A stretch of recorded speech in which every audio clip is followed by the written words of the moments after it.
सभी को मेरा नमस्कार। मैं क्षमा चाहता हूं कि 15 मिनट में देरी से आया, क्योंकि बीच में कुछ अड़चने आई तो इसलिए थोड़ा देरी हुआ। इसीलिए पहले तो मैं आपको ये बताना चाहता हूं कि इस राज्यसभा में जो आज अड़चने पैदा हो रही है उसके लिए सरकार जिम्मेदार है। हमने बहुत कोशिश की सदन को चलाने के लिए और बार बार हम सदन के नेता और चेयरमैन दोनों को भी मिलते रहे और अपनी बात को ये रखे कि जो रूल 256 के तहत जब आप उनको सस्पेंड कर रहे हैं तो उस रूल्स के मुताबिक ही वो सस्पेंड कर सकते हैं। लेकिन उन्होंने उन रूल्स को छोड़ दिया और गलत तरीके से उन्होंने जो मानसून सेशन में घटनाएं घटी थी तो उसको फिर से उन्होंने इस विंटर सेशन में लाकर हमारे 12 सदस्यों को निलंबित किया। निलंबित करने के बाद भी हमने उनको कहा कि संविधान के रूल एक्ट आर्टिकल 85(2)A के तहत वो हमको बर्खास्त नहीं कर सकते जब तक हर एक व्यक्ति की क्या गलती है, हर एक सदस्य क्या किया, उसके बारे में उसको पहला नेमिंग करना चाहिए। भाई आपको इस वजह से सस्पेंड कर रहे। ऐसे पूरे 12 लोगों को पूछना पड़ेगा, उसके बाद रेजोल्यूशन मूव होगा, उसके बाद सस्पेंशन होगा और वो भी उसी दिन होना चाहिए। 11 अगस्त 2021 को ही होना चाहिए था, लेकिन वो घटना को यहाँ लंबित लाए। हाउस तो प्रोरोग किया।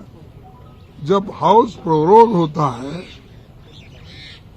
तब उनको सस्पेंड करने का अधिकार नहीं रहता, क्योंकि पिछले सेशन में जो घटनाएं घटी वो सब लैप्स हो जाते हैं।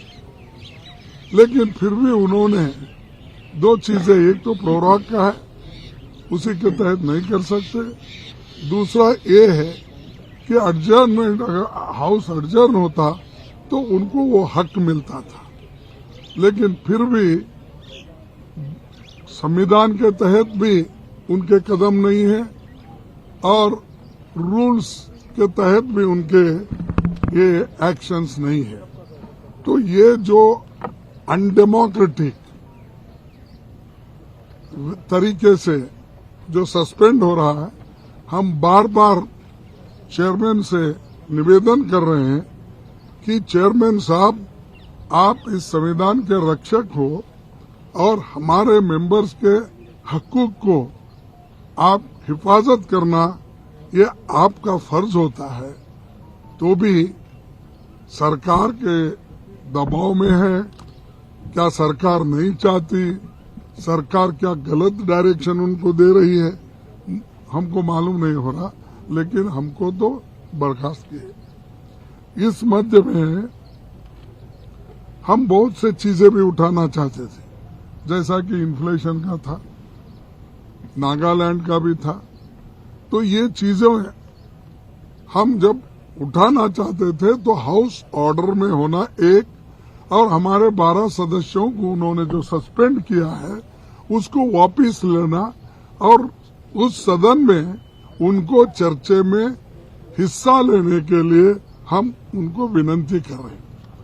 तब उन्होंने नहीं माना, बार बार अर्जन किया और हर एक घंटे को अर्जन करते, दिन में कम से कम 6 बार 7 बार अर्जन करते हैं।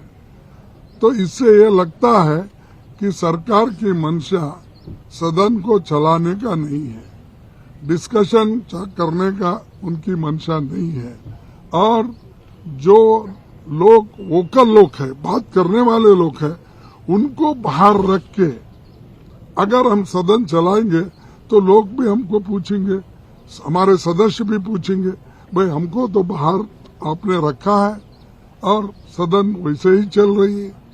तो इसलिए हम ये चाहते थे कि तमाम लोग, सभी पार्टी के नेता लोग एक होकर हमने ये निर्णय किया कि जब तक वो अंदर नहीं आएंगे, उनका सस्पेंशन रिवोक नहीं होगा, तब तक हमारी ये जो लड़ाई है ये चालू रहेगी।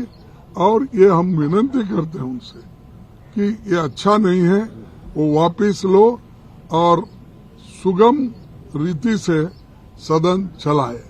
और दूसरी चीज, अगर किसी वजह से फिर भी वो हठधर्मी करते हैं तो हमको मजबूरन वहां पर जो बैठे हुए लोग हैं उनके सपोर्ट में हम तमाम लोग जाके एक दिन उपवास कर, एक दिन धरना करेंगे।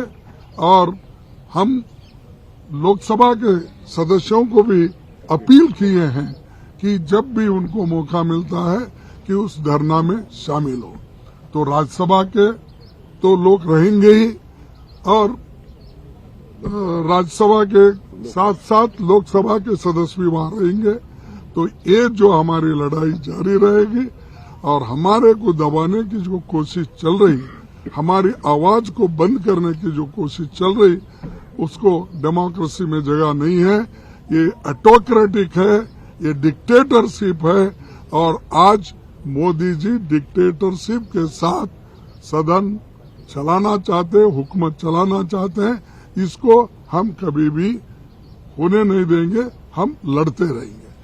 तो इसके बाद हमारे डीएम के नेता है, सभी नेता एक एक दो बात करेंगे, इसलिए मैं उनसे रिक्वेस्ट करूंगा कि वो अपनी बात रखें। नमस्कार, मैं हूं मानक गुप्ता। अगर आपको हमारा ये वीडियो पसंद आया हो तो इसे लाइक और शेयर जरूर करें। और हां, हमें सब्सक्राइब और फॉलो करना ना भूलें ताकि आप देश और दुनिया की कोई खबर मिस ना करें। तो जुड़े रहिए हमारे साथ और देखते रहिए News 24।